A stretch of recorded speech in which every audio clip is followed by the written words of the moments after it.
오늘 우리 주시는 말씀 고린도전서 15장 20절부터 28절까지 말씀입니다. 고린도전서 15장 20절부터 28절까지 말씀.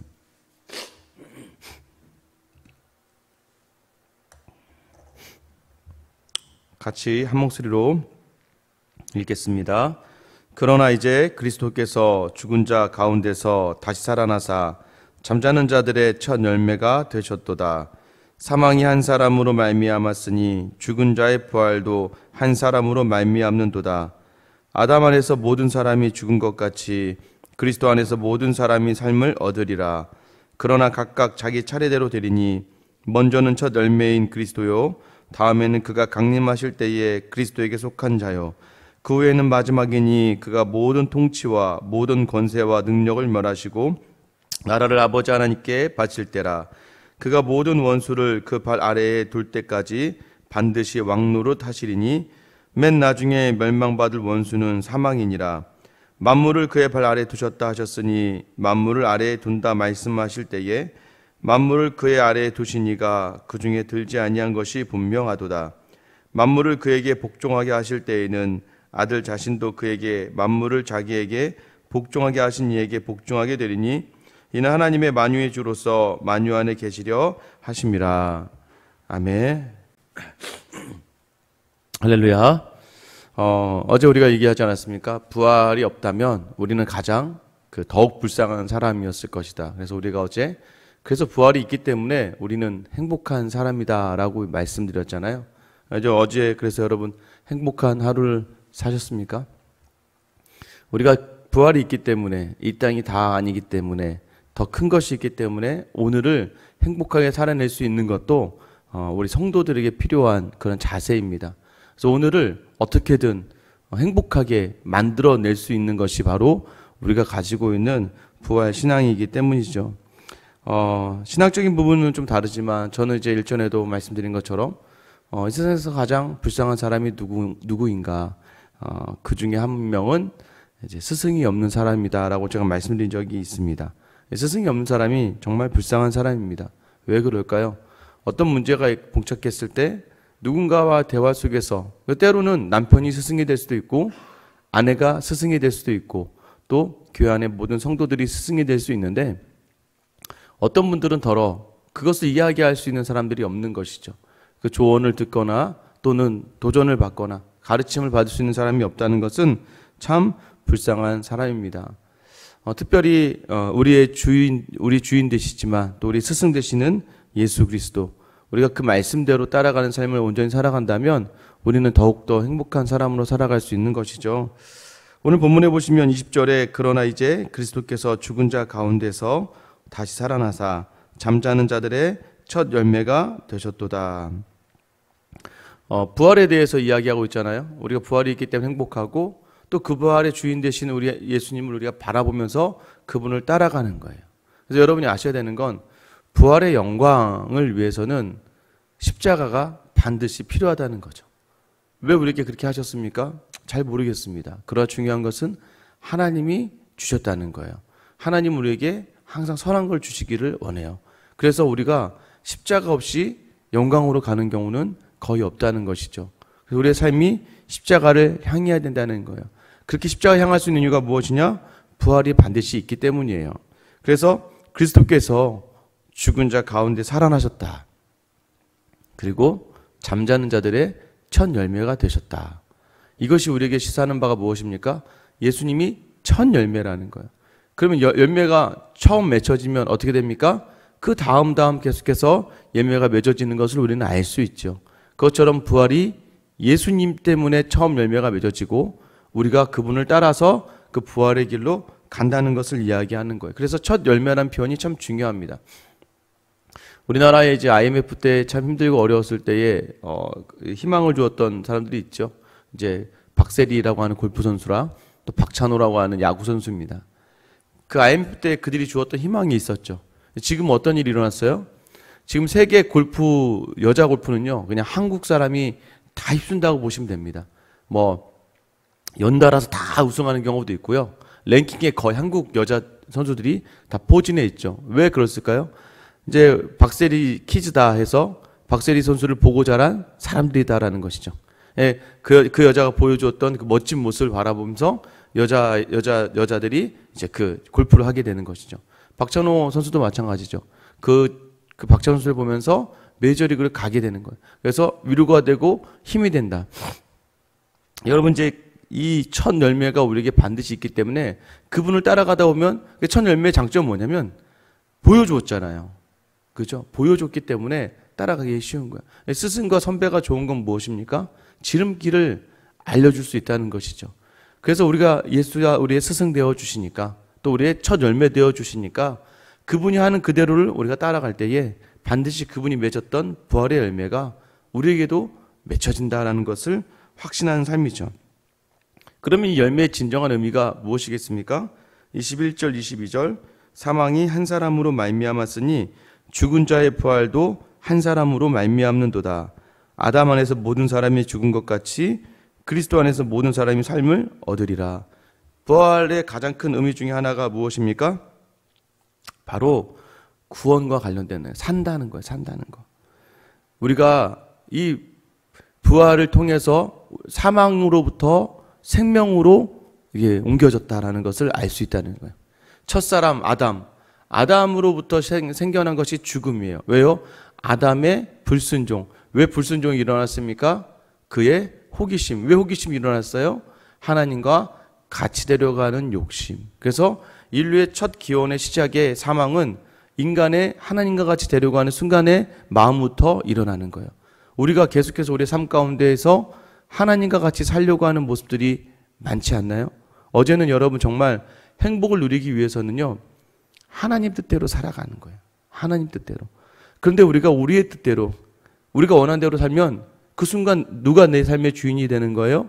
내가 내 삶의 주인이 되는 거잖아요. 자녀를 바라봄에도, 남편과 아내를 바라봄에도, 가족과 친척을 바라보고 직장 안에서도요, 내 욕심을 채우려고 하는 거 하다 보면 어떻게 되는 거예요? 그것은 바로 결국은 사망과 관련되어 있다는 거예요. 결국 나의 유익을 쫓는 사람의 특징은 죽음의 길로 가고 있다는 것을 본인이 모른다는 거예요. 그러나 예수 그리스도를 쫓는다는 것은 무엇입니까? 이 부활이 주는 유익은 십자가를 통한 부활은 반드시 생명을 살린다라는 것을 이야기하는 거예요. 그래서 그리스도, 부활의 그리스도 안에 있으면 살아난다라는 거예요. 근데 이것이 지금 보여지지는 않아요. 우리 예수님도 마찬가지였잖아요. 예수님도 자기의 십자가의 죽음을 두려워했잖아요. 우리도 두려울 수밖에 없어요. 왜냐하면 십자가를 지는 건 너무나 힘들기 때문이에요. 여러분 지금 어떤 삶의 십자가를 지고 있습니까? 어떤 삶의 십자가를 지고 있어요? 저도 이제 계속해서 하루가 번복이 되잖아요. 이게 참 힘들더라고요. 사람에게 동일한 하루가 계속 이루어진다는 건 참 힘든 겁니다. 근데 그 동일한 하루 속에서 항상 뭐 누리고 앞에 서고 이러면은 괜찮은데 여러분 삶은 어떠세요? 여러분 항상 그러지 않습니까? 내가 이거를 언제까지 이걸 해야 되나? 아침에 눈을 떠서부터 시작해서 내가 또 이걸 해야 돼? 내 나이가 얼마인데 이걸 해야 돼? 내가 왜 이 짐을 내가 져야 돼? 내가 왜 이 삶을 살아내야 돼? 왜 나는 왜 포기해야 되고 왜 나는 헌신해야 돼?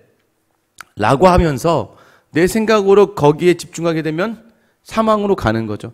난 하고 싶지 않으니까 억지로 하게 되는 거니까. 그런데 중요한 건 뭐예요? 이 상황을 주셨던 하나님 앞에 하나님의 마음을 담아내다 보면 이 또한 하나님의 뜻이 있겠지. 하나님이 내게 주신 귀한 자리지. 라고 새로운 시선으로 바라보는 것이 바로 그리스도 안에서 사는 거예요. 그 그리스도 안에서 살아보며 그것을 바라보면 자그마한 일에도 분노할 수 있고 화를 낼 수 있는데도 우리가 어떻게 합니까? 주님 한마디에 그 자리를 기쁨으로 만들어내고 생명으로 만들어낼 수 있다는 것이죠. 이것이 바로 사망에서 생명으로 죽을 수밖에 없는 자를 생명으로 인도하셨다. 이것이 바로 부활이 주는 가장 큰 의의라는 거예요. 두 번째는 무엇입니까? 23절이죠. 그러나 각각 자기 차례대로 되리니 먼저는 첫 열매인 그리스도요, 다음에는 그가 강림하실 때에 그리스도에게 속한 자요. 우리에게도 이 부활이 허락되어 있다는 것을 부활이 확증해 준다는 거예요. 예수 그리스도의 부활은 우리의 부활이다라는 것을, 그래서 순서가 있어요.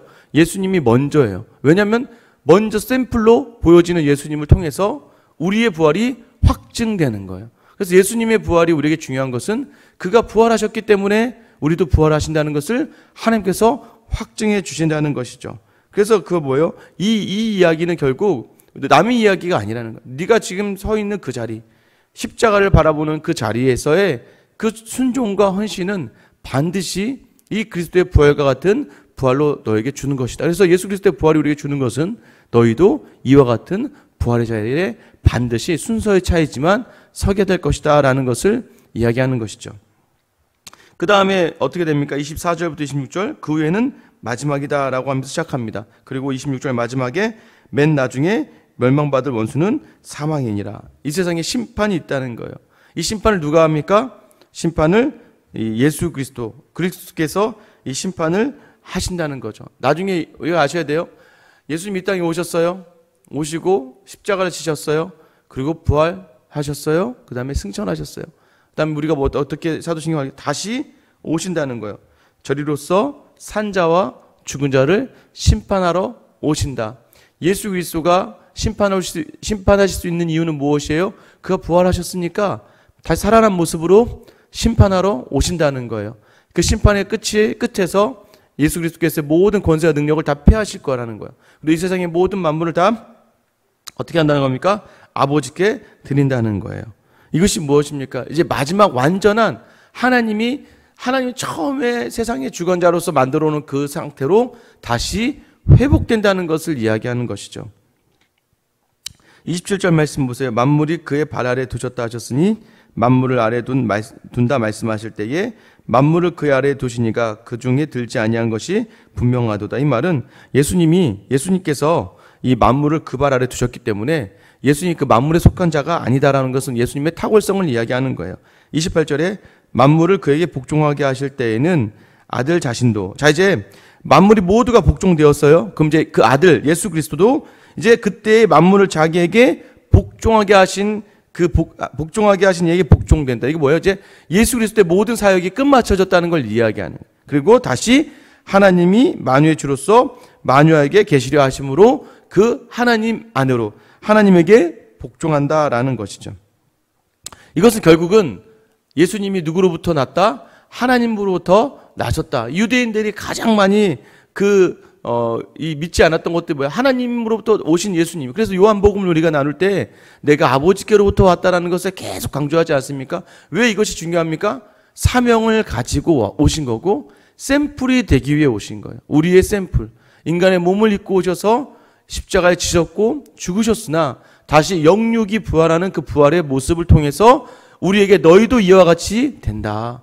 그래서 너희가 나를 믿으면 나를 통하여 아버지께로 향하면 너희도 이와 같은 온전한 모습의 회복을 갖는 부활이 있게 된다는 것을 알려주시는 거예요. 그래서 결국 부활의 가장 큰 핵심은 죽을 수밖에 없는 우리가 살아나고 이 세상이 사망으로 가득 찼던 이 세상이 예수 그리스도로 말미암아 심판받으며 모든 것이 다시 하나님이 원하셨던 그대로의 모습으로 회복된다는 완전한 하나님의 나를 향하는 데 있어서 중요한 신앙의 그 본질적인 요소가 바로 이 부활이다라는 거예요. 결국 그 부활로 향하는 것이 우리에게 이 부활이 주는 유익이 우리에게 있다는 것이죠. 우리에게도 부활이 허락되어 있다는 거예요. 그럼 그 전에 뭐가 있다고요? 십자가가 있다고요. 십자가가. 그래서 십자가를 지심을 두려워하지 않아야 되는 거죠. 그러나 예수님도 십자가 지시면서 굉장히 많이 두려워하셨죠. 왜요? 인간의 유익을 내려놔야 될 결정적인 순간입니다. 내 유익을 내려놔야 되고 살고자 하는 유익이 가장 큰 유익 아니겠습니까? 살고 싶어요. 그 고통을 당하기 싫어요 라고 하나님께 간절히 기도하셨지만 하나님 그 기도 들어주시지 않아요. 왜 그렇습니까? 우리를 살리기 위해서요. 우리를 살리기 위해서. 그래서 예수님 그 십자가를 결국 하나님의 마음을 담아 지고 가셨지만 부활하셨어요. 예수님이 그 십자가를 지지 않으셨다면 우리의 부활은 없는 것이고 우리의 생명도 없는 것이죠. 오늘도 그렇게 우리가 부활의 감격을 원하며 살아가고 있습니다. 여러분 부활의 감격을 누리고 싶죠. 그 승리를 맛보고 싶죠. 그러나 여러분 아셔야 돼요. 그 전에 십자가가 있다는 거예요. 그래서 우리가 살아가는 부활을 경험할 수 있는 승리를 경험할 수 있는 가장 큰 이유는 그리스도의 십자가라는 거예요. 그 그리스도의 십자가가 우리 안에 있을 때 그것은 다시 말해서 무엇을 말하는 겁니까? 우리가 그리스도 안에 거할 때 우리에게 생명이 약속된다는 것을 이야기하는 거예요. 비록 지금은 죽는 것 같아요. 예수님도 십자가의 죽음을 순종으로 받아들였을 때는 자신의 죽음이 있었어요. 내 살이 찢겨지고 피가 터지고 하는 그 죽음의 고통이 엄습해 오지만 그러나 우리에게 반드시 있다는 건 뭐예요?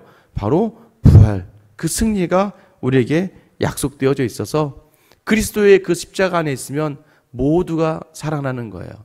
지금 얼마나 사람들이요, 지금 정말 아주 차갑죠. 냉정하죠. 또 코로나 때문에 더 예민해졌죠. 점점점 세상은 더 악해지고 경쟁 속에 있게 됩니다. 우리의 삶이 더욱더 그 삶 속에서 어려질 수 있어요. 그런데 중요한 건 이때에 그 그리스도의 십자가를 쫓는 사람들, 부활의 확신을 가지고 그리스도의 십자가를 쫓는 사람에게 일어나는 그 따뜻함이 저는 이 세상을 변화시킬 거라고 생각합니다. 여러분의 가정과 여러분 환경과 여러분 무엇이 이기겠습니까? 여러분이 주신 부활의 신앙이 이기겠어요? 세상이 이기겠어요? 그래서 예수님은 내가 이미 세상을 이기었노라 라고 이야기하지 않습니까? 지금은 지는 것 같지만 이 믿음을 붙듦으로 말미암아, 이 십자가를 붙듦으로 말미암아 우리에게 부활이 허락된, 승리가 허락된 삶을 살고 있다라는 것을 오늘 본문의 말씀에서 우리에게 말씀해 주시고 계시는 거예요. 오늘 하루 우리에게 주시는 것이 또 무엇입니까? 어떻게 하루를 살아내시겠어요? 어떻게 하루를 살아내시겠습니까? 오늘 우리에게 그 부활의 확신이 있다면 십자가를 져야 될 그 자리, 내가 죽어져야 될 그 자리, 내가 포기하고 헌신하고 왜 매일 이것이 나에게 오는가? 라는 질문을 던질 때 우리 안에 있는 부활이 이 짧은 순간의 고통이 더 큰 영광으로 이어가게 하시려고 하는 하나님의 뜻인 줄을 아시고 오늘 하루도 그 부활이 내게 있음을 기억하시면서 십자가를 넉넉히 감당해내고 그 안에서, 그리스도 안에서 살아남을 경험할 수 있는 부활의 신앙이 여러분에게 있기를 예수님의 이름으로 축원합니다.